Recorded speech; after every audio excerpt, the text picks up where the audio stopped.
E depois de um pequeno hiato, sem termos resenhas reformadas, pela graça do Senhor, começando o ano de 2026 com mais uma edição do Resenhas Reformadas aqui do canal, Graça e Memória, cantando e contando as Escrituras.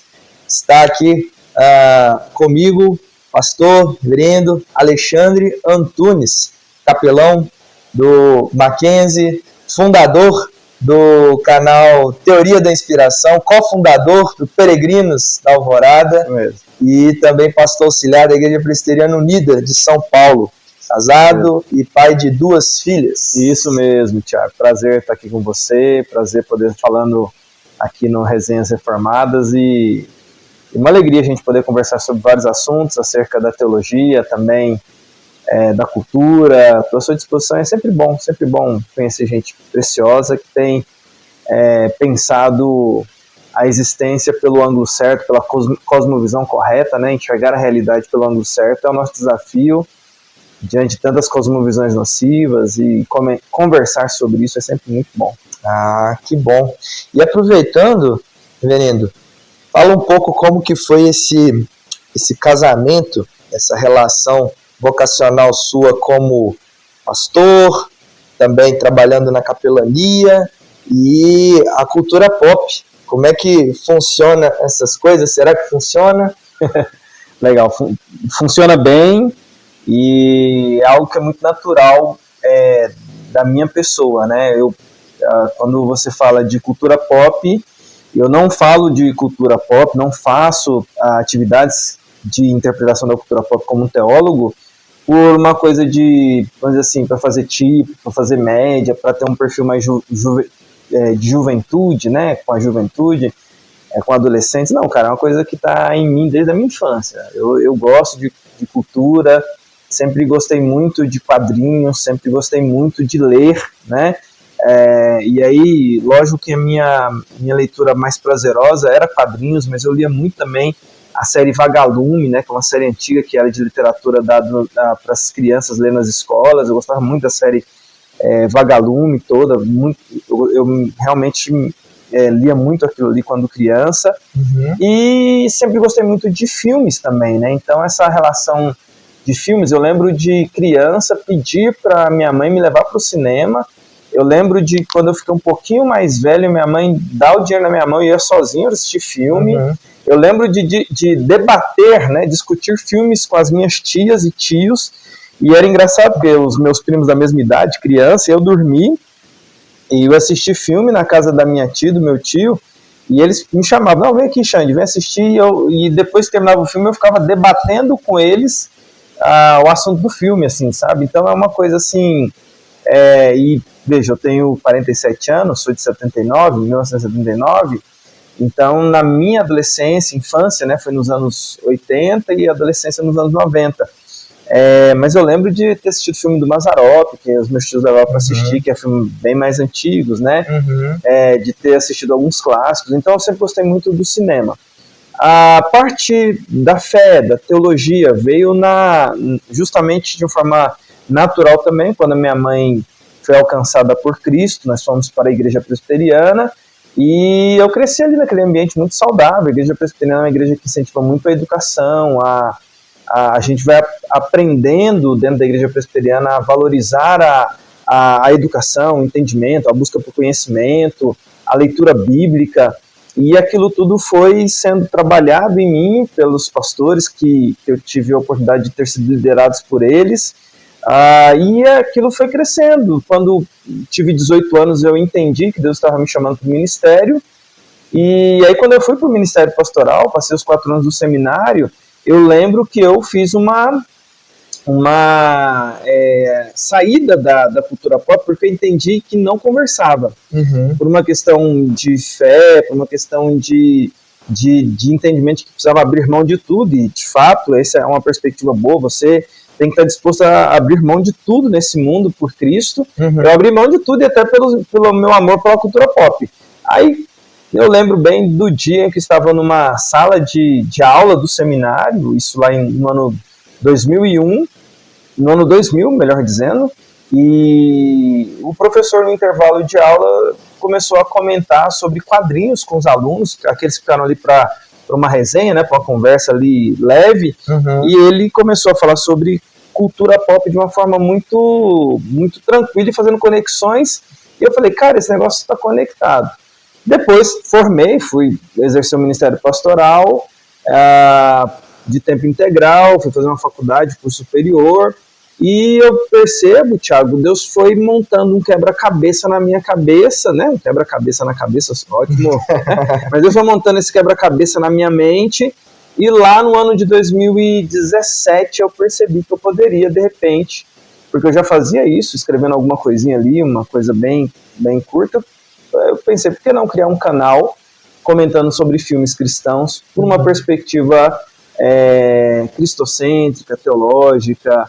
E aí, a partir dali, abriu um universo novo e eu, então, passei a fazer essa interface, né, entre cultura pop, teologia, e perceber como a cultura pop carrega muito de filosofias, de perspectivas da existência, que a gente, enquanto teólogo, enquanto pessoas que conhecem a realidade da forma correta, quanto a gente pode interpretar e ajudar também na interpretação. Então, você colocou conversa bastante, né? E é algo que é muito salutar a gente pensar na cultura pop com intencionalidade. Muito bem. Isso me faz lembrar aquilo que Agostinho e Calvino e outros depois, né, reformadores, trataram de que toda verdade é uma verdade que vem de Deus. Sim, toda verdade então, é verdade de Deus. Há verdade de Deus também na cultura pop, né, naquilo que a cultura pop ela apresenta, e cada narrativa de cada super-herói, de cada filme. Eu também sou grato a Deus porque fui criado num lar cristão e também num lar em que minha família entendeu isso, que você teve um tempo, né, de escape, Sim. Mas que eles nunca deixaram eu e meus irmãos cair nessa visão de secular e sagrado. Dicotomia. Né? Essa dicotomia. E obrigado, pai e mãe, não sei se estão assistindo isso, mas... Os primeiros fãs dos canais é os nossos pais, né? Com certeza. Aqueles que assistem, né? Apoiam. E hoje, reverendo, eu imagino que você, há mais anos de ministério do que eu, você percebe como que existe, quantitativamente falando, uma maior efervescência de produção cultural nessa área, e até mesmo hoje tem sido mais massificado.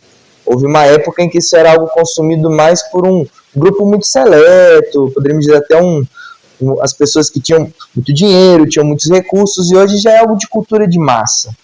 Então, como que um cristão ele pode, na prática, não cair nem no perigo da dicotomia, mas também não achar que não, então eu posso absorver tudo, porque no final aquilo, se eu tenho a mente de Cristo, então eu vou discernir tudo espiritualmente, então qualquer coisa que a cultura me der, eu posso absorver, que não tem problema nenhum. Como chegar nesse equilíbrio e não cair nesses dois perigos? Você colocou coisas muito boas aí na sua apresentação desse pensamento. Eu recorro a um livro que eu li, que eu gosto muito, que é do Brian Godawa, se chama, em português, Fé e Cultura. Ele, na verdade, faz cinema, né? Mas eu gosto mesmo do nome original dele em inglês. Eles traduziram para Fé e Cinema no Brasil, para talvez tentar explicar ali do que o livro falava resumidamente, mas o nome original dele é World View of Hollywood, né, que é Cosmovisão de Hollywood. Então, interessante. É um livro sensacional. Godawa, ele fala, logo ali no comecinho do livro, que a gente não pode ser nem glutão cultural, nem anorexo cultural. Ele usa essas duas expressões. Ele usa dizendo para nós que a gente nem pode consumir tudo que a cultura produz sem nenhum tipo de filtro e deixar a nossa mente embotada, vou dizer assim, né? Totalmente dominada por aquilo que é produzido, e a gente tem que ter esse cuidado, bem como também ter o cuidado da anorexia cultural, que é tipo você achar que tudo que é produzido é mal, e aí você não consome nada e enxerga virtude nisso e sinaliza virtude para os outros nisso. Se não tiver o selo gospel, não serve para o cristão. Então, o Godawa trabalha esses dois extremos, ele fala que isso são extremos, e eu entendo assim como extremos. Eu, evidentemente, aí dentro dessa perspectiva que o Godawa trabalha com essa visão, eu percebo o seguinte, e aí o meu olhar sobre a cultura pop.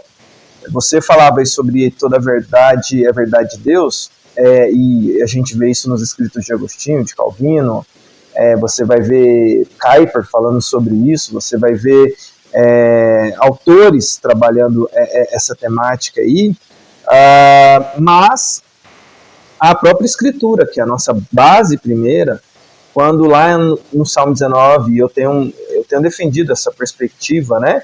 O Salmo 19 fala sobre da revelação de Deus. Os céus proclamam a glória de Deus, o firmamento anuncia as obras de suas mãos. Se você pega a criação original, o jardim, você sabe que Deus deu ao homem a capacidade de trabalhar no jardim. E se você pega a Gênesis para Apocalipse, você tem o jardim no começo e você tem Apocalipse, uma cidade. Não é um retorno ao jardim, mas você tem uma cidade glorificada e a promessa de novo céu e nova terra. Por quê? Essa terra que Deus nos deu, Deus deu para a gente trabalhar naquilo ali que Deus criou, com o atributo que ele comunicou para nós, que é habilidades criativas, não ex nihilo, porque o único ex nihilo é o próprio Deus, a gente não cria do nada, só Deus pode criar do nada, a gente não tem esse poder, mas a gente tem dentro daquilo que Deus criou, e esse mundo que ele deixou para a gente trabalhar, a gente pode criar. Aonde eu quero chegar nisso? Quando eu pego histórias, quando eu pego a origem das histórias, quando eu pego a narrativa das histórias, quando eu pego a forma como o ser humano conta histórias, eu percebo ali algo que Deus deixou no coração do ser humano. E, a meu ver, eu percebo que toda história, isso aí tem vários vídeos que eu comento sobre isso, porque é uma perspectiva, né? Mas toda história, ela vai carregar elementos da criação, queda, redenção e consumação. E isso, para mim, apresenta a verdade de Deus. Isso, para mim, aponta para aquilo que nós chamamos de revelação geral. Sim. Ou seja, por que o ser humano, quando ele vai contar uma história, ele não consegue fugir desses elementos basicamente? Eu digo para você, porque você pega, e eu penso nessa perspectiva, você pega o mundo criado por Tolkien, é o mundo que ele criou, você pega o mundo criado por George Lucas, é um mundo que ele criou imaginativamente, você pega o mundo que C.S. Lewis criou imaginativamente ali, Nárnia, o mundo de Star Wars, o mundo ali de Tolkien, isso você pega dos quadrinhos, essa moda dos heróis da Marvel, você tem o mundo da Marvel, você tem o mundo da DC, você tem o mundo das princesas do Conde de Fadas, você cria esses universos, mas você tem uma mesma característica em cada um deles. Você tem o aspecto criativo, esses mundos foram criados a partir da imaginação, claro. Certo? Tem alguma coisa errada neles. Você tem a queda, alguma coisa errada acontece, você tem o mundo lá de Harry Potter, você tem como que cada história ela vai caminhar? Algum problema aconteceu, alguma falha, alguma queda aconteceu, existe uma necessidade de conserto. E geralmente os heróis desse mundo são o quê? Eles são redentores desses mundos, são né? Os que consertam. Sempre tem uma profecia, alguém que está aguardado. O que a gente está falando aqui nas histórias da humanidade? A gente está falando sobre criação, queda, redenção e consumação. E todas as histórias terminam com e foram felizes para sempre, ou ficou tudo bem no final. A gente tem aquele senso de que a história ela termina com um redentor que vem, resolve as coisas e põe fim ao mal, elimina o mal que estava ali para destruir absolutamente tudo. Quantos filmes? Apocalipse está ali no final de tudo e tem ali um herói com habilidade redentiva. Isso é o quê? Por que as histórias... Por que isso encontra eco no coração do ser humano? Por que isso nos satisfaz? Por que a gente fica emocionado com as histórias? Aí eu atribuo isso, Tiago, à revelação geral que Deus colocou no coração do ser humano, esse senso ontológico, que mesmo eu não querendo, quando eu vou contar uma história, eu apresento a assinatura de um Criador. Sim. Veja, isso não é com poder de salvação. O poder de salvação é só a revelação especial que está em Cristo Jesus. Sim. Mas aponta para a perspectiva da existência que eu pego e falo assim, tem alguma coisa errada. E veja que isso se encaixa completamente com a cosmovisão que a gente tem da realidade acerca da criação, queda, redenção e consumação. Você pega outras narrativas para contar a história, geralmente não funciona. Não. Né? Você pode... Tenta uma história, você que está nos acompanhando aí, né? Tente construir, ou tente procurar um filme, ou um livro, ou uma fantasia, né? Dessas histórias aí que tem de fantasia, do Tolkien, da J.K. Rowling, de quem quer que seja, em que a história não teve o elemento problema. E aí você fala assim, não, aí terminou a história, Felizes para Sempre, vamos recontar a história? Aí você vai contar a história de quem terminou bem, vai ter que novamente ter um outro problema para movimentar a história. Continuação. A gente não consegue, e isso é fantástico, porque isso apresenta o entendimento que a gente tem de que a realidade na qual nós estamos, ela está mostrando para nós que existe algo. E aí eu chamo de revelação geral, assinatura do Criador. Sim. E é interessante isso que você falou. Eu me recordo de um dos episódios da 2ª temporada do Peregrino da Alvorada que vocês tratam que como essas obras, elas trabalham muito bem elementos da criação, da queda, em alguma medida até as obras feitas por artistas cristãos. Sim. Também trabalham a redenção. Agora, quando chega na consumação, a gente tem muito pouco a oferecer porque é desconhecido para nós. A gente sabe que existe, a gente sabe que haverá um feliz para sempre, mas a gente não sabe o que é esse feliz para sempre. Então a história para ali. E também quando você fala esse elemento das narrativas, isso me remete a algo que eu ouvi e que eu guardo para mim, guardo a mensagem, mas não o profeta dela. Que todo personagem, todo grande personagem, até mesmo nós que fazemos parte de uma história, nós não somos os protagonistas da nossa própria história. Todas as narrativas fictícias ou reais, a minha história, a sua história, a história de quem nos assiste, ela aponta em alguma medida para aquele que é o protagonista de todas as histórias, que é Jesus. Então, isso é muito interessante, e é por isso que, inclusive, o momento jabá aqui, no meu programa na rádio local da cidade em que eu pastoreio, um tempinho com o Thiago Tardim, eu comecei uma nova edição onde eu estou tratando agora personagens bíblicos. Mas cada personagem bíblico eu estudo e apresento para quem me assiste com o intuito de mostrar o que nós podemos aprender daquele que é o protagonista, Jesus. Excelente, excelente. Porque só tem a história deles na Bíblia porque eles falam alguma coisa de Jesus. Senão, não tem sentido. Eu só existo para poder refletir Cristo. Essas histórias, essas narrativas, feitas por cristãos ou não cristãos, graças à graça comum, elas têm que apontar para a vida e para a obra de Jesus. E fazem isso, direto ou indiretamente. Até aqueles que negam a existência disso, os autores ateus, é nítido como que as obras deles apontam para aquele que é o protagonista. Mesmo eles não querendo, não tem como, né? Maior do que eles, porque até eles foram criados. É ontológico por o esse coração Deus. do ser humano quando ele conta histórias. Sim, é o que Calvino chamava de semente da religião, né? O senso divinitatis. E muitos cristãos que entendem e lutam para não cair no perigo da dicotomia, no perigo da anorexia, né? Essa expressão que você usou desse autor, achei muito legal, a obesidade e a anorexia. Eles veem muito a cultura pop como algo de entretenimento. Certo. Mas o que eu acho interessante, principalmente no seu canal, Teoria da Inspiração, que eu sigo, e se você segue aí, comenta aí também o que você acha, o Peregrino da Alvorada e outras obras, que a cultura pop, ela não serve só para entretenimento. E como você que trabalha muito, não só por ser pastor, mas também como capelão, e a área do ensino é uma área que a gente pode dizer que você não só gosta, mas que você realmente quis abraçar como uma parte dentro do seu ministério. Isso. Para além de entretenimento, que serve a entretenimento? Como que a gente pode também usar a cultura pop, essas ferramentas, esse espólio dos egípcios, como Agostinho chamava, como algo para além de um entretenimento? Como que eu posso usar isso de forma também para viver a vida corandel, para viver a vida cristã, para viver para a glória de Deus, não só dentro de um ambiente eclesiástico, mas também fora? ou só serve para entretenimento, esse tipo de conteúdo? É uma pergunta complexa, delicada e difícil, né? Eu me ajuda, vou ter dar a resposta aqui e você vai me ajudando se eu conseguir atingir aí o objetivo. Por quê? Porque eu entendo da complexidade da seguinte forma: a gente vive um contexto em que as pessoas falam, é só entretenimento, e aí respondendo objetivamente, eu acho que não.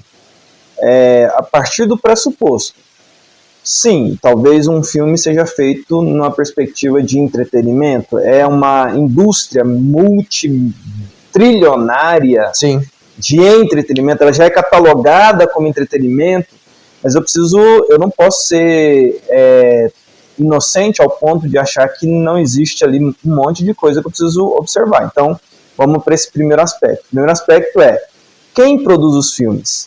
Um filme, ele, para ser produzido, ele passa por várias etapas. Quem vai investir dinheiro, o estúdio que vai comprar aquela ideia, os atores que vão interpretar aquela ideia, mas tudo surge de uma ideia. Uhum. E a ideia é, geralmente, Thiago, um roteirista, sim, que ele escreveu ali tudo aquilo ali, que nasceu da onde? Na mente dele, e a mente dele ela é a construção de filosofias, crenças, cosmovisão, que ele construiu a vida dele. E ali ele constrói o texto dele. Se você pega, por exemplo, a história da construção do filme Forrest Gump, é sensacional. Era um roteiro que estava abandonado, não engatava de jeito nenhum, até que alguém achou o roteiro e falou, essa história aqui é boa. E aí, cara, tem na Netflix o documentário sobre vários filmes e como eles ganharam vida, e do Forrest Gump é sensacional. Mas vamos lá, aí eu falava sobre isso. Mas o que eu percebo que não é só entretenimento? O cinema, o filme, ele é um monólogo. É um monólogo com muita gente falando, mas é monólogo a partir do momento em que ele não conversa com você e pergunta pra você, e aí, o que você tá achando que eu tô falando? Ele não tá te perguntando, ele é construído com a seguinte perspectiva: aquele que teve a ideia lá atrás, que escreveu o roteiro, ele escreveu cheio das ideias dele, sim, com milhões de dólares, e ele vai colocar a pessoa mais carismática possível, o ator mais bonito, a atriz mais bonita, para na boca do ator que vai só interpretar, porque o ator às vezes nem crê naquilo que ele está falando, sim, mas ele foi pago para aquilo, ele vai falar com toda a convicção e interpretar aquilo como se fosse a verdade absoluta da vida dele. Por isso ele cria o personagem, por isso ele é o ator. Somado a essa ideia que está sendo passada na boca de alguém, olha o aspecto do próprio filme em si, que facilita a ideia entrar no seu coração. Então não é só entretenimento, porque o cinema ele carrega ideias, ele convence você de ideias. Então, olha o elemento. Uma coisa é a gente fazer aqui, igual a gente está fazendo nessa conversa aqui, dentro das limitações que nós temos, a câmera ali, a gente precisa ter um tempo para ajustar a câmera, com aquela dificuldade e tudo mais.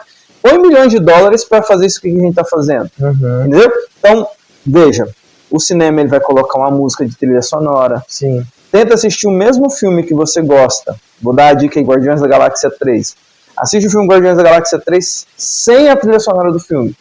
É outro filme, como qualquer outro filme. A trilha sonora ela vai baixando ali as suas defesas intelectuais, mexendo com o seu emocional para facilitar a ideia, você absorver com menos resistência as ideias que estão sendo passadas. O próprio ambiente de cinema é um ambiente que a gente pode dizer que ele tem elementos culticos, porque ele é coletivo, uma luz ali que fica numa penumbra, um púlpito, né, uma tela onde uma ideia está sendo passada, e durante 2 horas você vai ser convencido daquela ideia na construção de começo, meio e fim, em que você sai ali pela música, pela estrutura, pelas pessoas ali em volta que se emocionam juntamente com você, e são trabalhadas no emocional.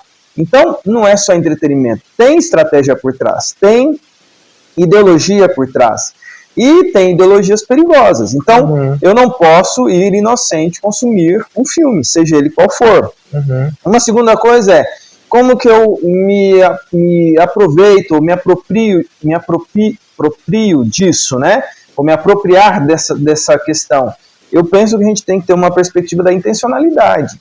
A intencionalidade eu nunca assisto um filme, mesmo que seja um filme mais tranquilo de entretenimento, eu nunca assisto um filme desligado do meu senso crítico, de observar o que está sendo dito ali, e já rejeitar na minha mente qualquer ideia qualquer ideia que vá contra aquilo que eu creio.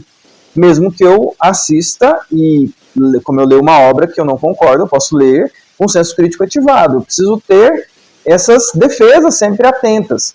E como que eu posso utilizar isso na minha vida? Então, por exemplo, eu percebo que a gente tem hoje no ambiente da arte uma carência, por conta lá do começo da conversa, a dicotomia. Então a gente entregou a arte para pessoas. Nancy Pierce comenta sobre isso. Nós entregamos a arte, nós simplesmente abrimos mão de ocuparmos o espaço artístico que é real, que existe. Deus nos capacitou com habilidade artística. O próprio Deus, e ao falar isso aqui eu falo com muita tranquilidade teológica, o próprio Deus é artista. Sim. A criação revela um Deus artista soberano. Uhum. A arte faz parte desse Deus criador.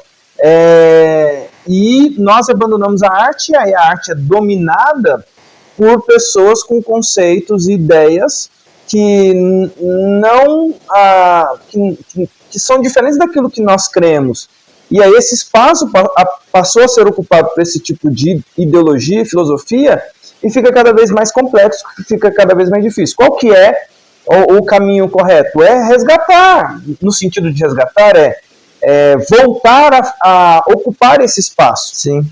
Com intencionalidade. Então, eu sempre falo, a pessoa quer fazer um curso de cinema, um curso de publicidade, um curso dessas áreas artísticas, e eu tenho escrito, falava sobre, agora há pouco ali nos bastidores, né, sobre a tese que eu tenho escrito.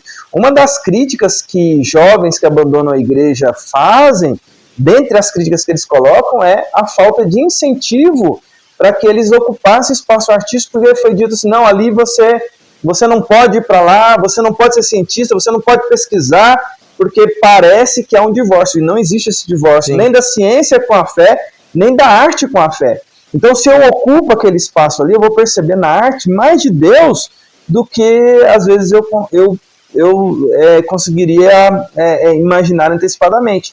E ali, ao ocupar aquele espaço, usar aquele espaço com intencionalidade. Para produzir filmes cristãos? Não necessariamente. Posso até produzir, sim, mas para produzir arte com a cosmovisão correta. A arte não precisa de justificativa, né? Já dizia Huckmacher. Se você produz arte com a perspectiva correta, então, por exemplo, eu às vezes vejo um filme, vejo séries, eu agora estou tentando lembrar uma que eu assisti, que eu lembro que quando eu terminei, eu falei, esse cara, Devoradores de Estrelas. Cara, no meio do filme, vai um spoiler aí, mas é um spoiler que dá pra falar. No meio do filme Devoradores de Estrelas, né, toca um hino, cara.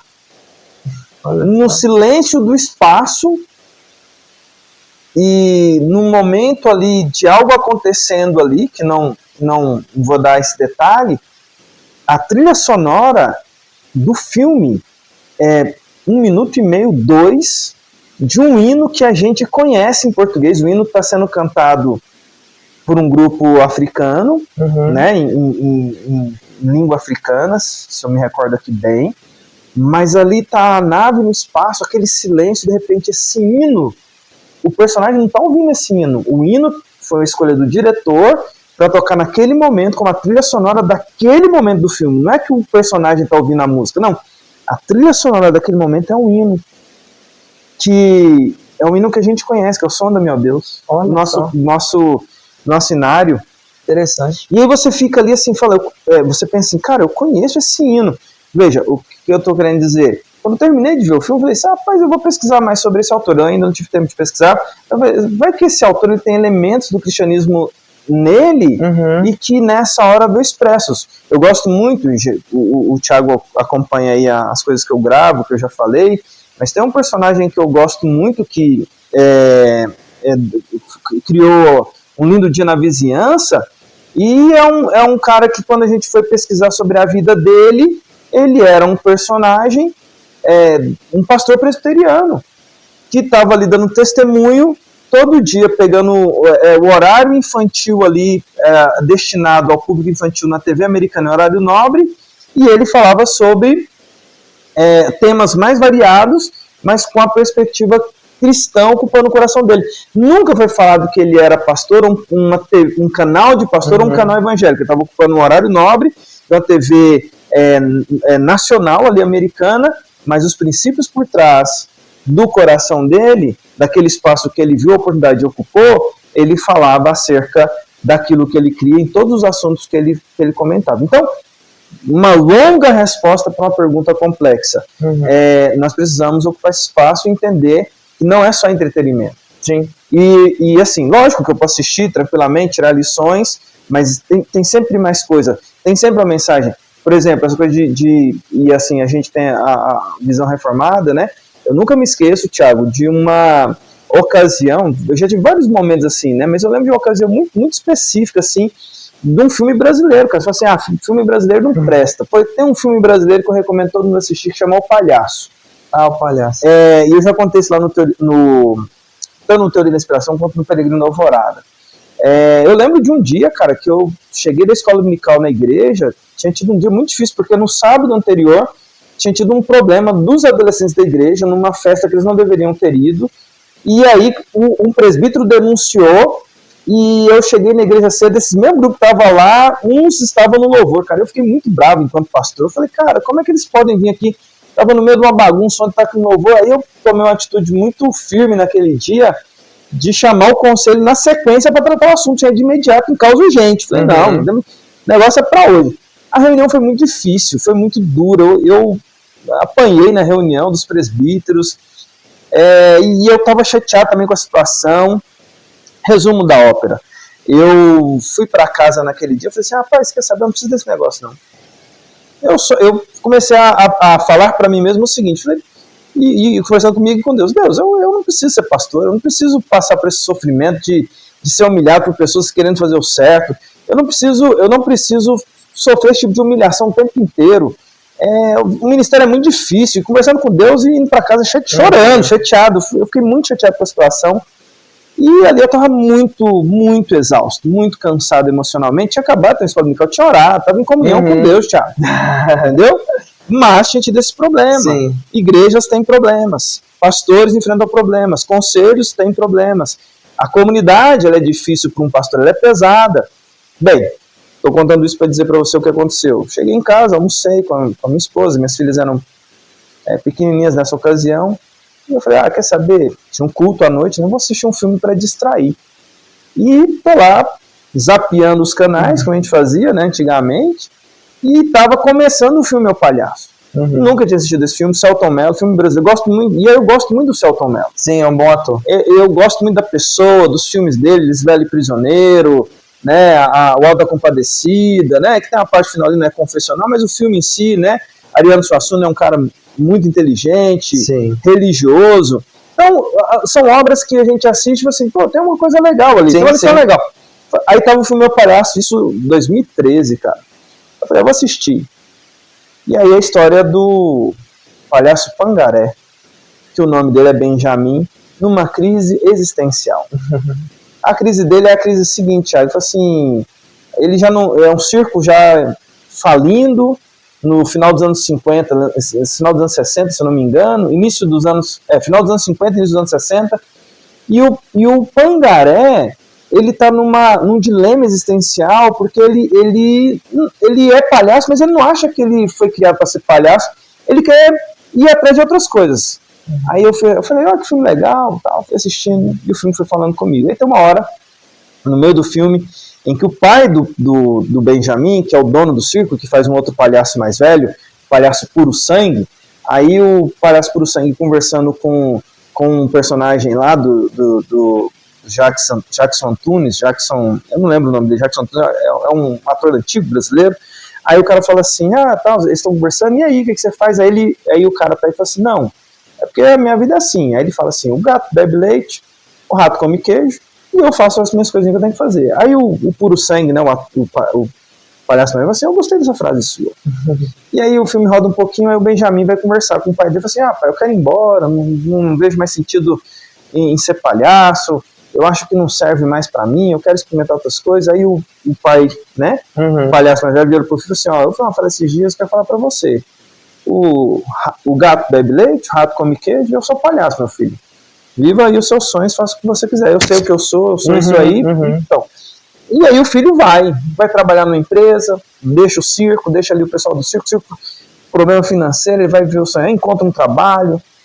Aí ele tá num dia num jantar, o pessoal contando piadas, se esforçando para contar piada, e ele vendo o pessoal se divertindo com aquelas piadas, ele calado ali olhando, ele meio que tem uma virada ali, meio que dizendo assim, pô, o que eles fazem com dificuldade eu faço com...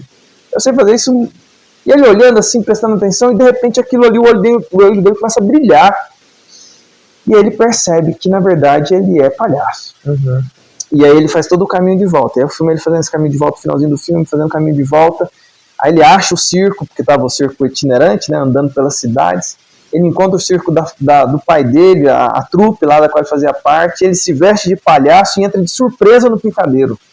Quando ele entra de surpresa no picadeiro, o pai dele está em cena.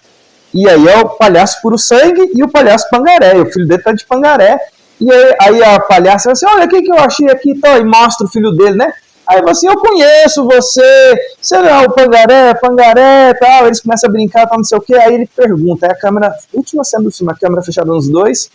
E aí o palhaço mais velho, né, o puro sangue, assim, Pangaré, o que você está fazendo aqui, Pangaré? Aí o Pangaré vira para ele, e ali é o Pangaré, mas é o Benjamin, dizendo pro pai, fala assim, o gato bebe leite, o rato come queijo, e eu sou o palhaço. Aí ele ri assim, e na hora que fala essa frase, eu viro para minha esposa e falo assim, Patrícia, o gato bebe leite, o rato come queijo, e eu sou pastor. Eu sou pastor. Eu nasci para ser pastor, eu não sei ser outra coisa, eu não sei ser pastor. Veja, o que eu estou contando aqui para você, me emociono com a lembrança, mas o que isso me traz de resgate? Essa perspectiva que não é só entretenimento, revelação geral. Eu, com as ferramentas que eu tenho, eu conhecendo o Deus Criador que se revela na criação, eu consigo fazer pontes que a pessoa que não tem esses elementos, ela não consegue fazer. Eu consigo ver Deus naquilo que está aí nesse mundo. Como eu consigo ver Deus numa obra de arte pintada, eu glorifico a Deus naquela obra de arte pintada, como eu consigo ver Deus num monte, que eu vejo o desenho do monte, um lugar bonito, eu vejo, poxa, eu vejo Deus nisso aqui, quando eu vejo algo que anuncia um princípio até vocacional, eu falo, poxa, eu consigo perceber que Deus comunicou comigo algo no que esse filme está ensinando. Aí depois eu fui ver a história, anos depois, e o Selton Mello conta que quando ele é o diretor do filme O Palhaço, ele escreveu o filme e dirigiu o filme com dois objetivos. Primeiro, honrar todos os artistas brasileiros, históricos, que aparecem no filme. É muito bonito, um monte de ator velho que aparece no filme. Mas a segunda coisa ele diz, e ele fala, eu estava em crise vocacional quando eu fiz o filme O Palhaço. E aquele filme, e ele estava escrevendo, será que eu sou ator mesmo? Meio com síndrome do impostor? Será que a vida inteira ele veio naquele, ele estava em crise, ele falou assim, aquele filme foi uma resposta à minha vocação, dizendo que eu nasci para ser ator, né? Ele coloca isso, né? É um filme que registra um período de uma crise vocacional pela qual ele estava passando. Então, veja, dito essas histórias e contando tudo isso, eu estou dizendo para você, cara, que nós temos que ter a noção de que não é só entretenimento. Tem muita coisa antes, tem muita coisa durante, e a gente pode fazer muita coisa depois. Ótimo. O assunto, para nós que gostamos, a gente poderia ficar aqui o dia inteiro, mas como no episódio do Monte da Transfiguração, é bom estarmos aqui, mas precisamos descer. A vida continua. Apenas uma última colocação, reverendo. Eu sempre me apresento no meu canal como um santo pecador.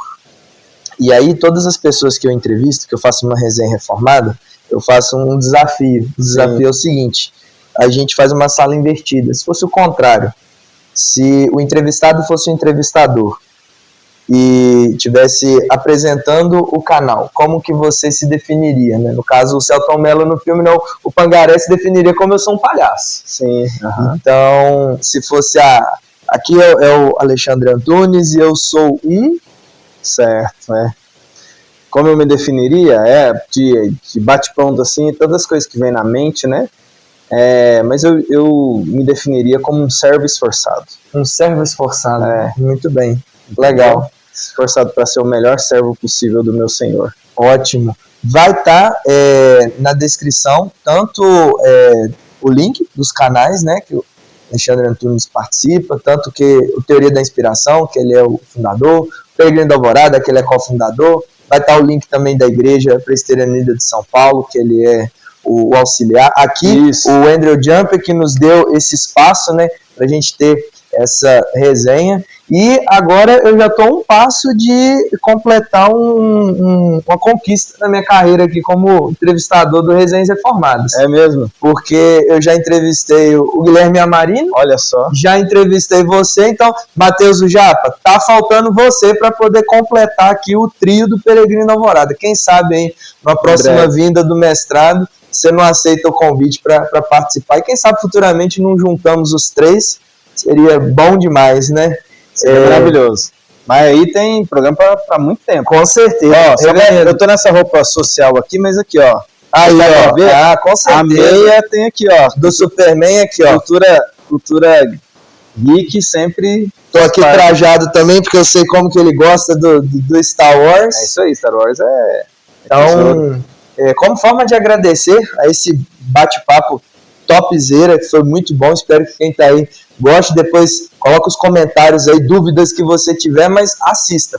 Seja um consumidor do Teoria da Inspiração e Peregrino da Alvorada. Você que é cristão e você que não é cristão e também é entusiasta de cultura pop. Fazer uma oração, forma de agradecer. Agradeço esse bate-papo. Pai, muito obrigado pela rica oportunidade que o Senhor nos dá de ter a maturidade de enxergar que tudo vem da revelação do Senhor. E através daquela que é a revelação especial, a Tua Palavra, quanto mais moldados e amoldados por ela, o Senhor nos dá a grata satisfação de olhar a verdadeira beleza, de olhar a beleza por trás da beleza, de todas as outras coisas da revelação geral. E isso é gracioso. E obrigado porque, através desse bate-papo que tivemos aqui com o pastor Alexandre Antunes, esse servo esforçado, pudemos nos banquetear um pouco mais dessa que é o Teatro da Glória do Senhor, como já bem disse seu falecido servo João Calvino.